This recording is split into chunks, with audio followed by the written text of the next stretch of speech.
आज अटेंडेंस नहीं है।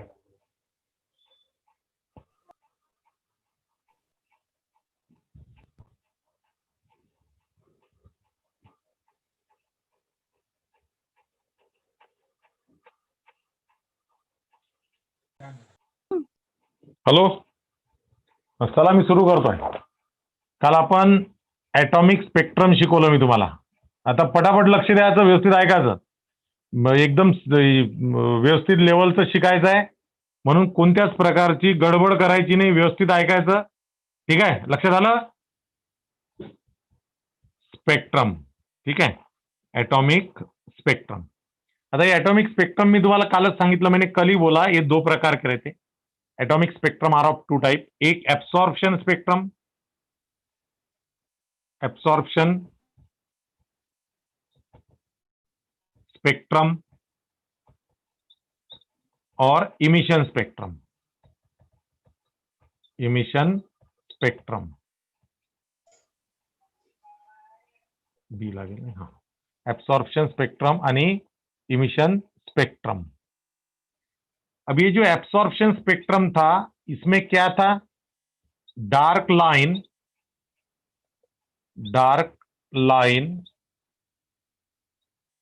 ऑन लाइट किंवा व्हाइट ही म्हणू शकतो आपण, व्हाइट बैकग्राउंड, ऐसा था, लाइंस थी। और ये क्या था? उसके अपोजिट था, क्या था? लाइट लाइंस, ब्राइट लाइन बोलेंगे उसको, bright lines on the dark background. ठीक है, हे असं होतं। आता ह्या ज्या लाइन आहेत, लाइन, ये जो लाइन वर्ड यहां पे आ रहा है बार बार, उसके बारे में आज हम लोगों को पढ़ना है। ठीक है, लाइन वर्ड जो आ रहा है उसके बारे में हम लोगों को आज पढ़ना है। तो यहां पे एब्सॉर्प्शन में क्या होता है, एब्सॉर्प्शन स्पेक्ट्रम जो रहता है उसमें क्या होता है, देखो, तो एनर्जी एब्सॉर्ब होती है। ठीक है, एनर्जी एब्सॉर्ब होती है, एब्सॉर्ब होती है, और इसीलिए एनर्जी क्या होती है? एनर्जी इंक्रीज होती है, इंक्रीज। ठीक है, और एनर्जी इंक्रीज होती है इसलिए एक्साइटेशन होता है, excitation of electron, excitation of electron. Excitation मतलब लो लेवल से हाई लेवल में जाना, लो लेवल से हाई लेवल में जाना, ये सब चीजें इसमें होती है। अब ये दूसरा जो है इमिशन स्पेक्ट्रम, इसमें क्या होता है, इक्वली तुम्ही असं खाली, इमिशन स्पेक्ट्रम मध्ये काय होते की एनर्जी रिलीज होते, बरोबर है, इमिट होते, इमिट लिखो, एनर्जी इमिट होती है। इमिट होने के कारण कंपैरेटिव पॉइंट क्या आएगा? एनर्जी डिक्रीज होंगी, एनर्जी डिक्रीज होंगी, और पहा खालचा एरो म्हणजे डिक्रीज, अच्छा वरचा एरो म्हणजे इनक्रीज। ओके, एनर्जी डिक्रीज होंगी, और एनर्जी अगर डिक्रीज हुई तो उसमें उसको हम बोलते हैं de-excitation, de-excitation of electron. ठीक है, मतलब इलेक्ट्रॉन नीचे आ जाएगा, यहां पे लो लेवल से हाई लेवल पे जाएगा, ऐसे low level to high level, यहां पे हाई लेवल से लो लेवल पे आएगा, लाइक दैट। आई बात समझ में? अलग अलग लक्षात? हो सर, सगळ्यांना समजलं? हो सर, हे कालचंच हो आहे, सर. कालचं रिपीट केलं मी। हा, आणखी एक गोष्ट महत्वाची मी विसरून जाईन समोर, आज जैन सरांची जी बॅच असते याच्यानंतरची केमिस्ट्री नंतर बायोलॉजीची बॅच, तो वेळ पण मिस घेणार आहे। म्हणजे आज मी 2 बॅचेस घेणार आहे लगातार, एक माझी स्वतःची आणि एक जैन सरांची पण, कारण की आजचा जो टॉपिक आहे तुम्ही मधात सोडू नाही शकत आणि तो पूर्ण झाल्याशिवाय जमत नाही। तर मला 1.5 तास आता पूर्ण लागणार आहे तो, तर म्हणून जैन सरांची बॅच नाही होणार, माझी बॅच आता एक वेळा डिस्कनेक्ट झाली, मधात आपला वेळ संपला की मग पुन्हा काय करायचं, तुम्ही माझीच बॅच जॉईन करायची. कळलं सगळ्यांना? हो सर. हो हा, सर. महत्वाचं आहे बरं ते. आता हे जे लाईन शब्द आहे ना, हा याच्याबद्दल मला बोलायचं आहे. ठीक आहे. आता एकदम सिरियसली आणि पद्धतशीर बिलकुल ऐकावं लागेल तुम्हाला. क्लिअर? हा, आता पहा काय झालं होतं. हायड्रोजन ॲटमच्या ॲटॉमिक स्पेक्ट्राचा स्टडी केला सायंटिस्ट लोकांनी. ठीक आहे. हायड्रोजन ॲटमच्या ॲटॉमिक स्पेक्ट्रमचा काय केला, स्टडी केला. तर हायड्रोजन ॲटम याच्यासाठी घेतला कारण की हायड्रोजन हा सगळ्यात कमी इलेक्ट्रॉन असणारा एलिमेंट आहे. एकच इलेक्ट्रॉन असू द्यात, म्हणून त्याच्या ॲटॉमिक स्पेक्ट्राचा स्टडी केला. सर्वात आधी त्याचा स्टडी केला बाल्मर नावाच्या सायंटिस्टनी. आता स्टडी करताना त्यांना असं लक्षात आलं की जेव्हा एलिमेंटला काय रे कटकट करून राहिलं, कोणी कुरकुर कोण करून राहिलेला आहे? जो कोणी कुरकुर करत असेल त्यांनी बंद करून टाका बरं. ते डिस्टर्ब नका करू, मला 1% डिस्टर्ब नाही पाहिजे. ज्यांचा माईक वगैरे हल्ल्याने ते कुरकुर होते त्यांनी बंद करून टाका आपापले माईक. डिस्टर्ब नाही पाहिजे म्हणजे नाही पाहिजे, 100% नाही पाहिजे. तर हा ॲटॉमिक स्पेक्ट्रमचा स्टडी केला सर्वात पहिल्यांदा हाइड्रोजन. सबसे पहले जो स्टडी किया गया है एटॉमिक स्पेक्ट्रा का, वो किया था हाइड्रोजन का. ठीक है. अब हाइड्रोजन का जब स्टडी कर रहे तो साइंटिस्ट लोगों को कुछ लाइंस दिखी. ठीक है. पहला स्टडी किया था बाल्मर नाम के साइंटिस्ट ने, जे बाल्मर नाम था उनका. और ये बाल्मर नाम के साइंटिस्ट ने जब स्टडी किया, स्विट्जरलैंड के थे वो, स्विट्जरलैंड के साइंटिस्ट थे जे बाल्मर. तो उनको कुछ लाइंस दिखी, जैसे ये कल हमने लाइन के बारे में बात किया, तो उनको लाइन दिखी, तो लाइन का उन्होंने डिटेल में स्टडी की. ठीक है. तो वो लाइन का डिटेल में क्या स्टडी था वो हम लोगों को आज देखना है. तो जैसे अब एक बात समझ लो कि कोई भी जब एटम है तो उसमें अलग अलग शेल है. देखो मैं यहां पे पहले एटम निकाल रहा हूं, फिर इसको कट करूंगा. ये न्यूक्लियस है, ये फर्स्ट शेल है के. ठीक है. ये है फर्स्ट शेल के, ये है सेकंड शेल एल, उसके बाद में ये थर्ड शेल एम. ठीक है. अब ऐसी जो रहती, ऐसी टोटल 7 सेल्स रहती. तो ये फर्स्ट है, ये सेकंड है, ये थर्ड है, एम एन फोर्थ है, ओ फिफ्थ है, K L M N O P और क्यू. ठीक है. 6th और 7th ऐसी सेल रहती टोटल. ध्यान में रखना. अब ये बात की बात है, जब ये सब लाइन वगैरह स्टडी हो गई थी, उसके बाद में फिर ये मॉडल बना था जो मैं तुमको पहले बता रहा हूं. मुझे एक चीज तुम लोगों को क्लियर बताने की है, उसके लिए मैंने ये निकाला.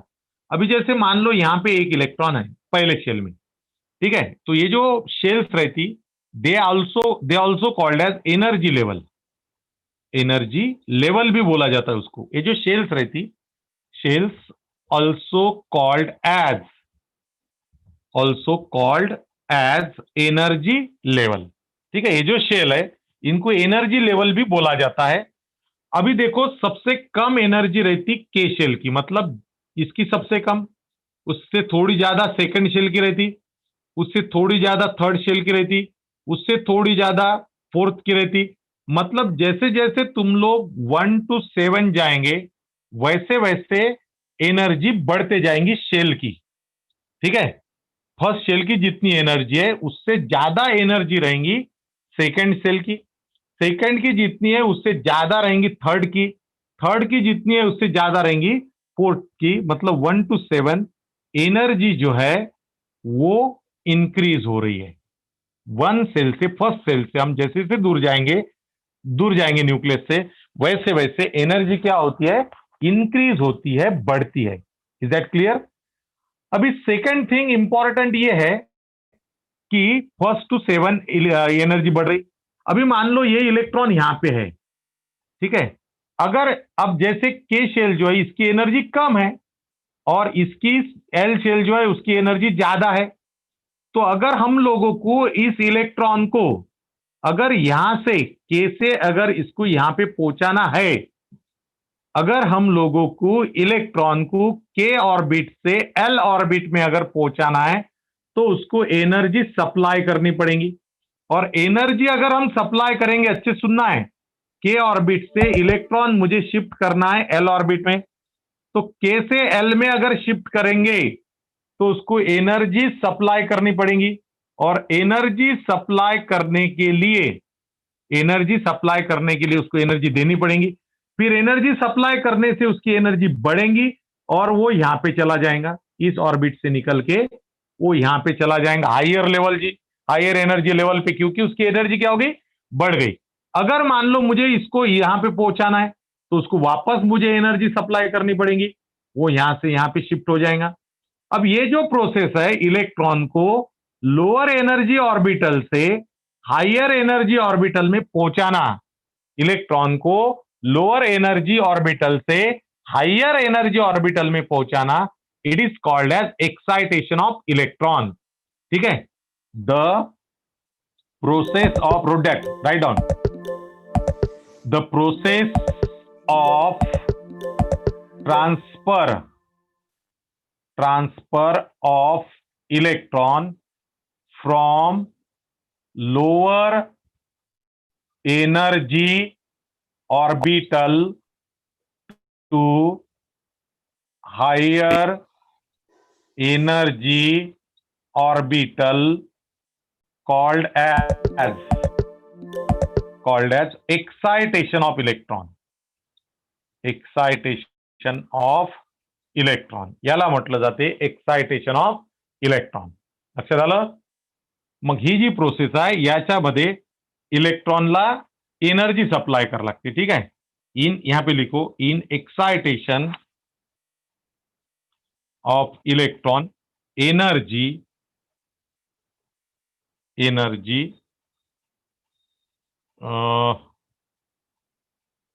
Supply to electron. ठीक है, ये हो गया एक्साइटेशन। अगर मान लो मुझे, पटपट करा, लवकर लवकर करा, स्क्रीनशॉट नहीं काढायचा, लिहायचा आता नहीं। अगर हो गया तो फटाफट मुझे बताओ, क्योंकि अपने पास टाइम कम गिरेगा, अपने को 2 बैचेस लेके भी कम गिरेगा। झालं सर। हाँ, आता पहा, आता माझ्याकडे लक्ष द्यायचं। अब ये इलेक्ट्रॉन जो है, ये जो इलेक्ट्रॉन है, अब इस इलेक्ट्रॉन को मुझे क्या करना है, higher level to lower level लाना है, वरून खाली आणायचं आहे। म्हणजे एनर्जी काय होणार रे, याच्यातून Yes. इलेक्ट्रॉनची एनर्जी काय करावी लागेल, रिलीज हा, रिलीज करावी लागेल। तर याला म्हणतात डी एक्साइटेशन। काय म्हणतात, डी एक्साइटेशन। ठीक आहे, फिर लिखो, the process of transfer of electron from higher energy orbital to lower energy orbital called as D excitation.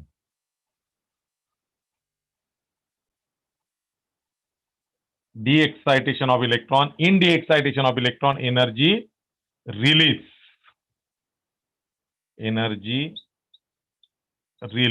from electron. Electron की एनर्जी क्या होने को ना, रिलीज होने को ना। ठीक है,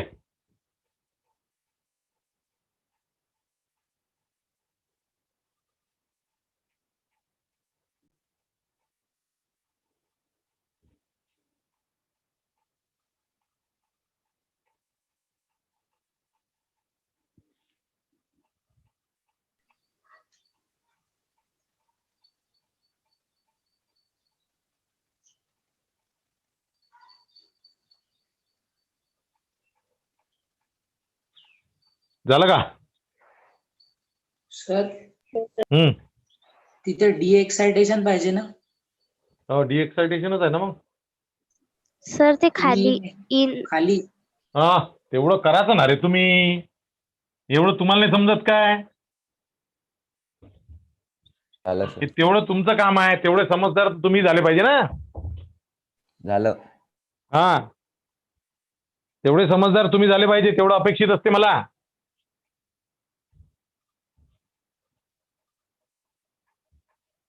लहान सहान गोष्टी नाही सर, पाण्याने भरलेला ग्लास आहे, पिऊ काय असं नसते, प्यावंच लागेल ना।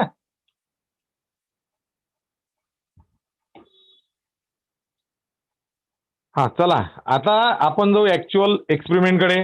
एवढं झालं असेल तर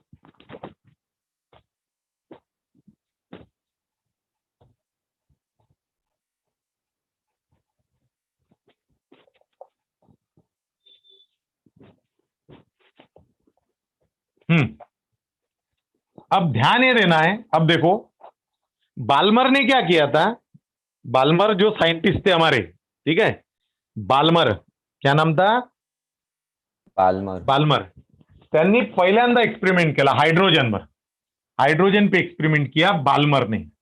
तो मैं यहां पे कुछ इस प्रकार से ये निकालूंगा, ठीक है। तो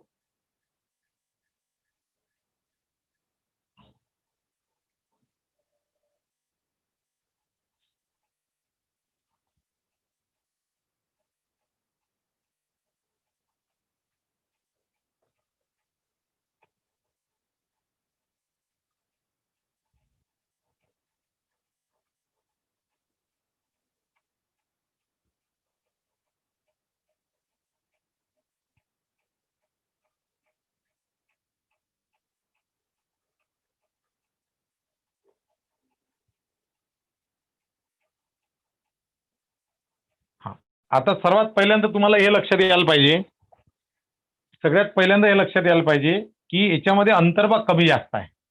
जसं जसं मी वर गेलो तसं तसं डिस्टन्स काय झालं रे, कमी. कमी. हा, ते सर्वात महत्वाची गोष्ट आहे, ठीक आहे। आता इकडे लक्ष द्यायचं, ही झाली माझी फर्स्ट ऑर्बिट, एनर्जी लेवल म्हणतो मी याला, EL। ये फर्स्ट ऑर्बिट है, ये सेकंड ऑर्बिट है, ये थर्ड है, ये फोर्थ है, ये फिफ्थ है, ये सिक्स्थ है और ये सेवेंथ है। ऐसी सेवेंथ ऑर्बिट है, ठीक है, 7 ऑर्बिट। अब बाल्मर ने क्या किया, अब देखो सीधी सीधी बात है कि जब हम लोग इलेक्ट्रॉन को ऊपर के लेवल में पहुंचा रहे, नीचे की लेवल में से ऊपर की लेवल में अगर पहुंचा रहे तो नेचुरल है उसको इलेक्ट्रॉन क्या करना पड़ेगा, इलेक्ट्रॉन को एनर्जी क्या करनी पड़ेगी, सप्लाई देनी करनी पड़ेगी पड़ेगी। उसको, बरोबर है ना, Supply. त्याला सप्लाई करावी लागेल एनर्जी। अभी बाल्मर ने क्या किया कि वो जो हाइड्रोजन में जो इलेक्ट्रॉन है, हाइड्रोजन में जो इलेक्ट्रॉन है, या हाइड्रोजन है, तो वो बाल्मर ने, जब ये ऐसा स्ट्रक्चर कुछ नहीं था, एटम का पूरा ऐसा स्ट्रक्चर नहीं था, तो इसने बाल्मर ने जो एक्सपेरिमेंट किया वो किया सेकंड शेल पे। बाल्मर ने जो एक्सपेरिमेंट किया वो किया सेकंड शेल पे, इसीलिए सेकंड शेल जो है उसको उसने बोला N1, N1 शेल। कोणती शेल म्हटली ना, N1 शेल। अब उसने क्या किया, ये जो सेकंड शेल है इसको अपनी बेसिक सेल माना उसने, सेकंड सेल जो है उसको क्या माना उसने, बेसिक सेल कंसीडर करके सेकंड सेल पे उसने एक्सपेरिमेंट किया।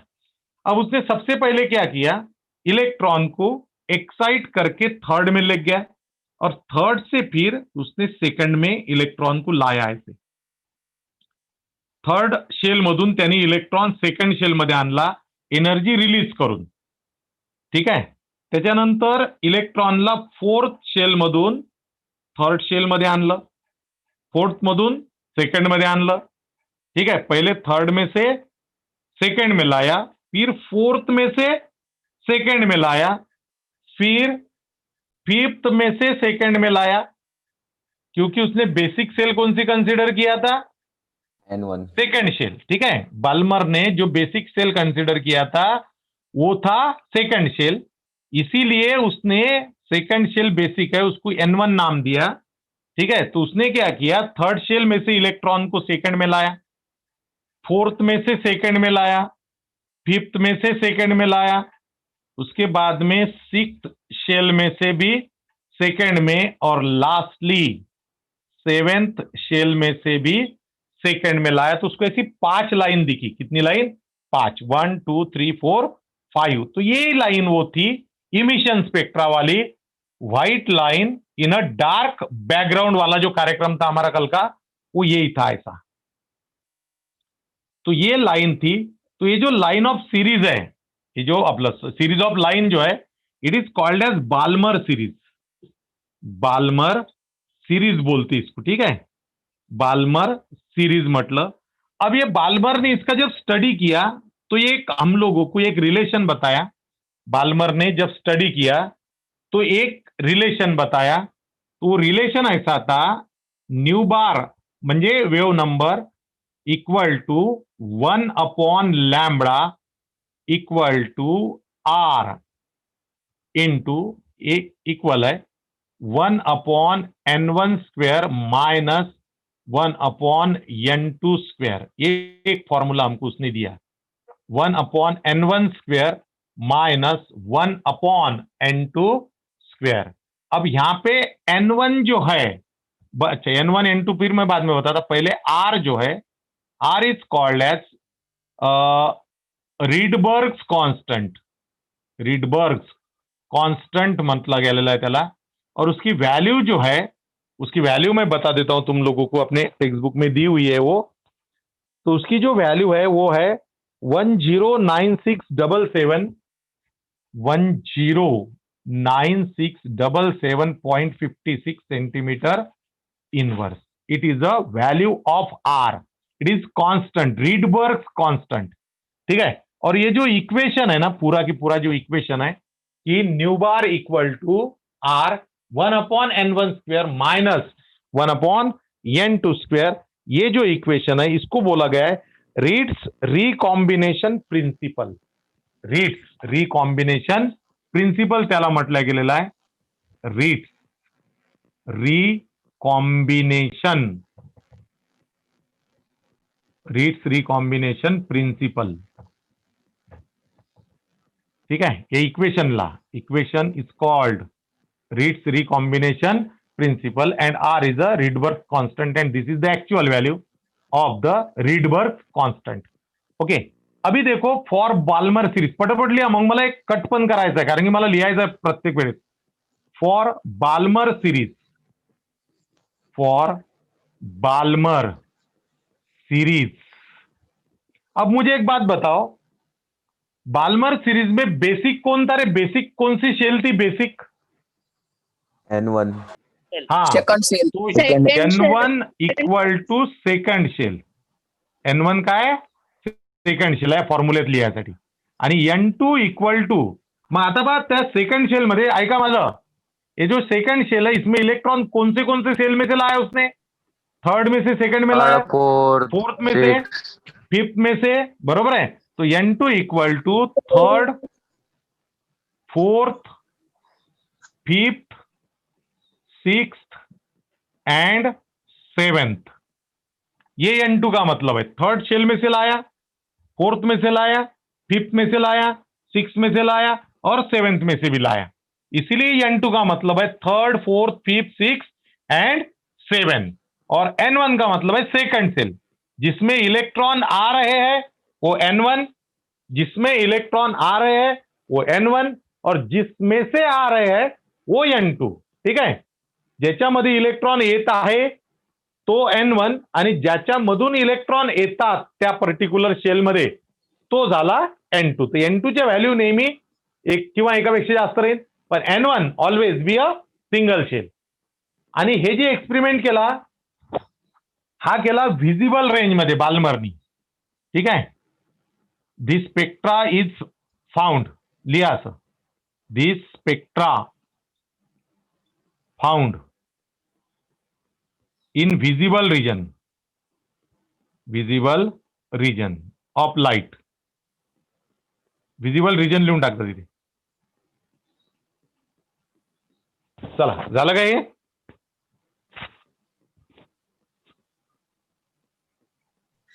झालं का रे? हो सर। हा, आता त्याच्यानंतर काय केलं बाल्मरने, पहा लक्ष माझ्याकडे द्यायचं, बाल्मरने क्या किया था कि सेकंड सेल को बेसिक कंसीडर किया। ठीक है, अब साइंटिस्ट लोगों का भी कैसा था मालूम है क्या? उसने ये किया ना तो मैं दूसरा करूंगा, मैं भी करके देखूंगा, ऐसा उनका साइंटिस्ट लोगों का एक चलन रहता। तो इंपॉर्टेंट बात यह है कि अब उसके बाद में एक पाश्चन नाम के साइंटिस्ट थे, पाश्चन नाम के साइंटिस्ट थे।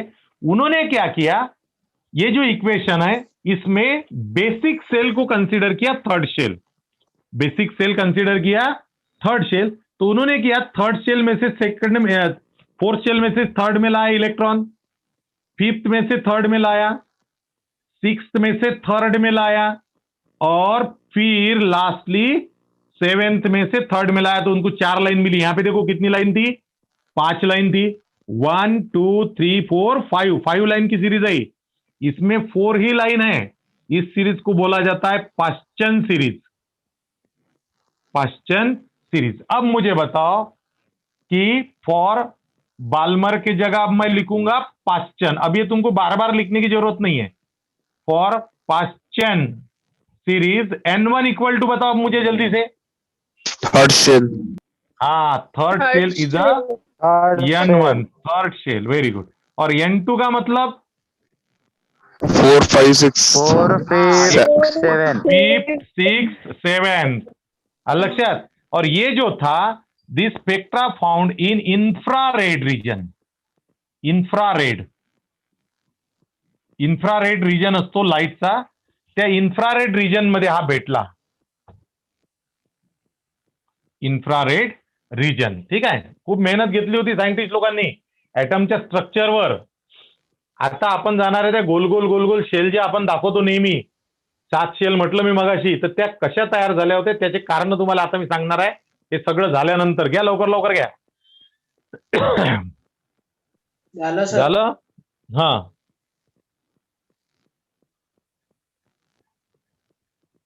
उसके बाद में फिर और एक साइंटिस्ट थे ब्रैकेट। उनका नाम देखो क्या था, डबल टी का। ब्रैकेट नाम के साइंटिस्ट थे। उन्होंने क्या किए, फोर्थ सेल को कंसीडर किए बेसिक सेल, फोर्थ को, और फिर फिफ्थ में से 4 में इलेक्ट्रॉन लाए, सिक्स्थ में से फोर्थ में लाए, और सेवेंथ में से भी फोर्थ में लाए। ये हो गई तुम्हारी ब्रैकेट सीरीज तैयार। ब्रैकेट सीरीज लक्षात आलं। अब ये ब्रैकेट सीरीज में बताओ, मुझे बताओ N1 equal to fourth fourth हाँ, fourth shell. Fourth shell very good. और N2 इक्वल टू 5 6 7 हाँ, 5 6 एंड 7। और ये भी था इंफ्रारेड रीजन में। जल्दी जल्दी कंप्लीट करो।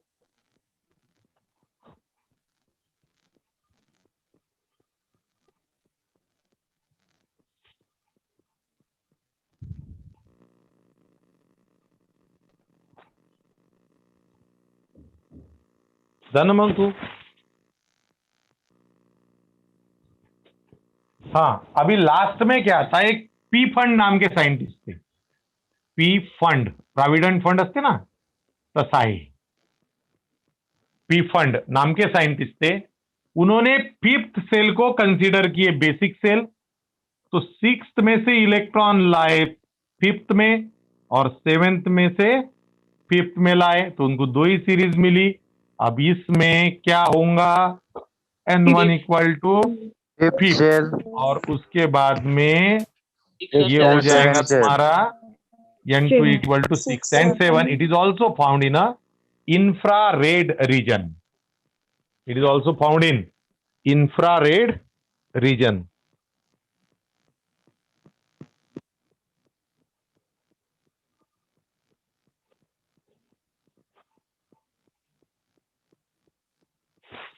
ठीक है। अभी तुम लोगों को एक बात ध्यान में आई होंगी कि भाई सेकंड को बेसिक कंसीडर किया बाल्मर ने, उसको 5 लाइन मिली। पाश्चन ने कंसीडर किया बेसिक, बोले तो थर्ड, उसको 4 लाइन मिली। उसके बाद में ब्रैकेट ने किया, ब्रैकेट सीरीज में fourth is a basic shell. इसने पी फंड ने फिफ्थ वाले को ये किया। ठीक है। लेकिन फर्स्ट वाले को किसी ने बेसिक नहीं किया। आई क्या बात समझ में? तो फिफ्थ वाले को बेसिक नहीं किया। फिर एक लाइमन नाम के साइंटिस्ट थे। कौन थे? लाइमन। तो जो लाइमन नाम के साइंटिस्ट थे, उन्होंने कंसीडर किया, लास्ट में, सबसे लास्ट में था ये लाइमन का। ये जो सबसे पहली सीरीज थी ब्रैकेट थी, नंबर 1 पे, नंबर 2 पे थी पाश्चन, नंबर 3 पे थी ब्रैकेट, नंबर 4 पे थी पी फंड। अब लास्ट में क्या हुआ कि फर्स्ट सेल को कंसीडर किया गया बेसिक सेल, और फिर सेकंड में से फर्स्ट में, थर्ड में से थर्ड में से फर्स्ट में, फोर्थ में से फर्स्ट में, फिफ्थ में से फर्स्ट में, सिक्स से फर्स्ट और सेवन से भी फर्स्ट में, इस सीरीज को बोलते लाइमन सीरीज। Lyman series. अब मुझे एक बात बताओ कि लाइमन सीरीज में N1 इक्वल टू क्या रे,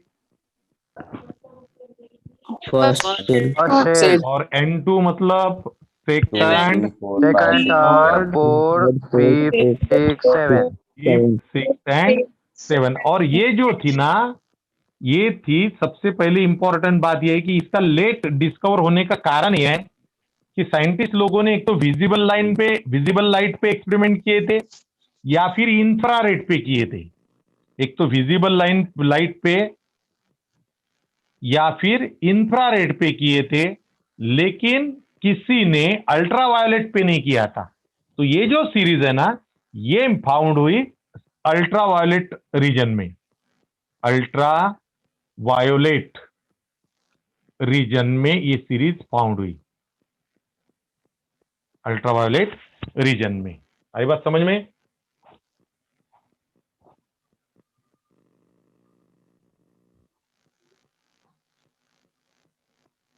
आता बा तो टेबल आहे,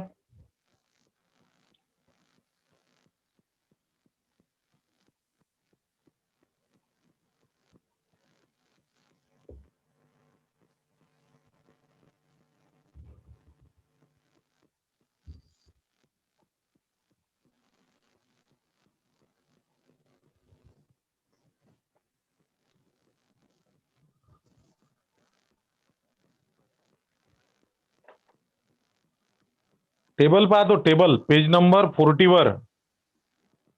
ठीक आहे. MCQच्या दृष्टीने महत्वाचं आहे ते. माझा फोन आण बरं. आपलं तर काम संपलं याच्यात. मला वाटलं वेळ लागण्याला खूप. मागच्या वर्षी 1 तास 1.25 तास लागला होता. आपलं आज तर अर्ध्या तास संपलं.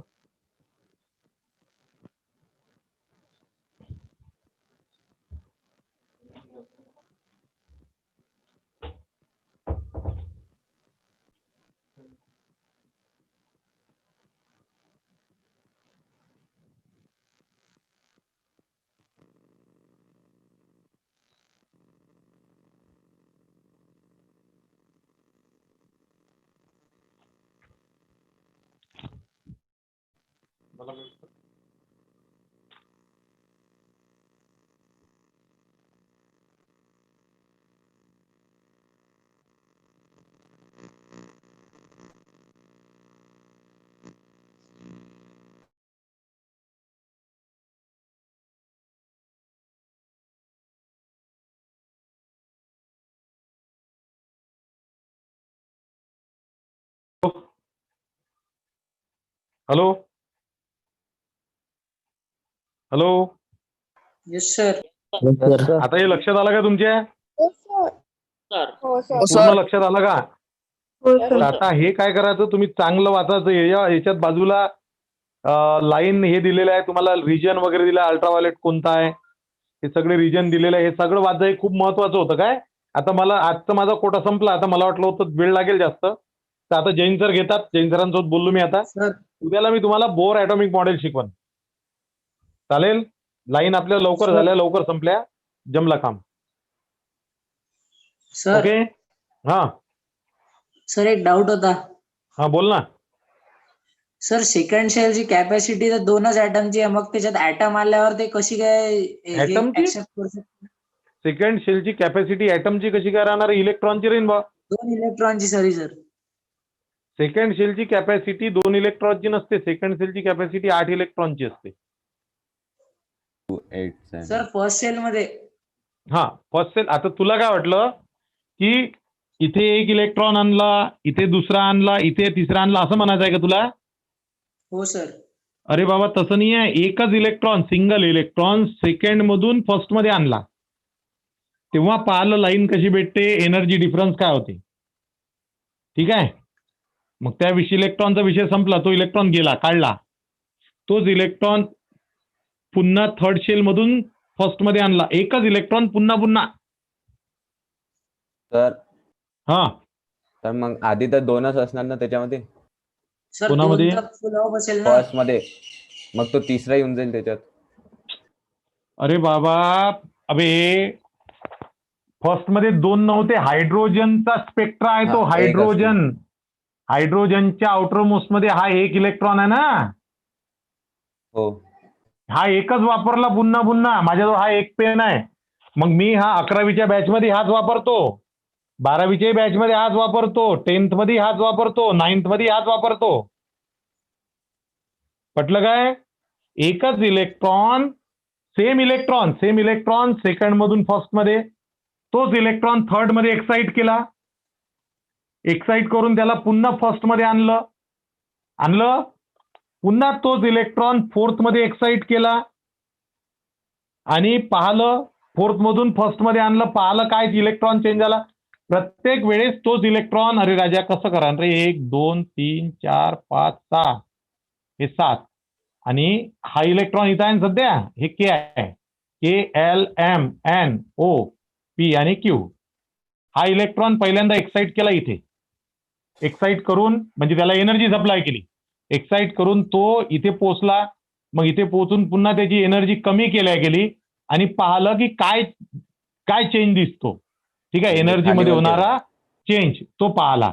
मग हा इलेक्ट्रॉन आता फर्स्ट मधून कुठं आला, सेकंड मधून कुठं आला, फर्स्ट. आता याला जास्त एनर्जी देऊन पाठवलं थर्ड मध्ये. म्हणजे खाली वरती आणलं ना. हा, मग झालं. मग वरून पुन्हा त्यालाच तोच इलेक्ट्रॉन. आता तो इथं आहे काय? नाही. तो कुठं गेला? थर्ड. हा, मग थर्ड मधून त्याला फर्स्ट मध्ये आणलं, पाहिलं काय चेंज झाला. मग पुन्हा तो थर्ड मधून इथं आला, फर्स्ट मध्ये आला. आता बरोबर, हो. फर्स्ट मधून त्याला पुन्हा फोर्थ मध्ये एक्साइट केलं. मग पाहिलं, पुन्हा त्याला फोर्थ मधून फर्स्ट मध्ये आणलं, पाहिलं काय चेंज झाला. मग आता तो सध्याच्या काळात कुठे आहे सांगा बरं मला? फर्स्ट मध्ये पुन्हा परत आला फोर्थ मधून.